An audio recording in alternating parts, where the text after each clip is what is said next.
শুভ সন্ধ্যা বন্ধুরা। তো দেখো দুধটা ভালো করে ফুটিয়ে নিয়েছি। এখানে যে সিমুইয়ের পায়েস করব, তো প্যাকেটটা কেটে নেব। আর দুধটা ফুটে গেছে, দুটো তেজপাতা আর দুটো এলাচ ফাটিয়ে দিয়ে দিলাম। দেখো আজকে পায়েসটা গুড় বাতাসা দিয়ে করব, তো গুড় বাতাসা দিয়ে দিচ্ছি।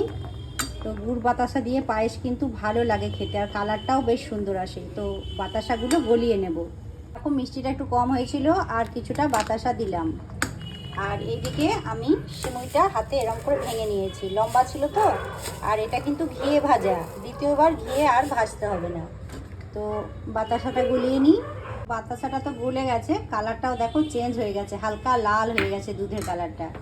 এবার এই সিমুইটা দিয়ে দিচ্ছি। তো এই সিমুইয়ের পায়েসটা খেতে কিন্তু ভালো লাগে বন্ধুরা, খুব সুন্দর টেস্ট হয়। আর ফুটবে আর সঙ্গে সঙ্গে নামিয়ে নেব। তো এর সঙ্গে এই যে কাজু আর কিশমিশটা একবারে দিয়ে দিচ্ছি। তো ফুটে গেলেই নামিয়ে নেব, বেশিক্ষণ কিন্তু ফোটাতেও হয় না পায়েসটা।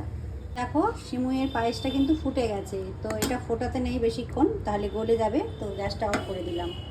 তো দেখো তৈরি হয়ে গেছে আমার সিমুইয়ের পায়েস। আর এটা ঠান্ডা হলে কিন্তু একটু জমাট বেঁধে যাবে, যেহেতু একটু গরম আছে তাই পাতলা আছে। তো এটা খেতে কিন্তু দারুণ লাগে বন্ধুরা। সকলকে জানাই শুভ সন্ধ্যার অনেক অনেক শুভেচ্ছা ও ভালোবাসা।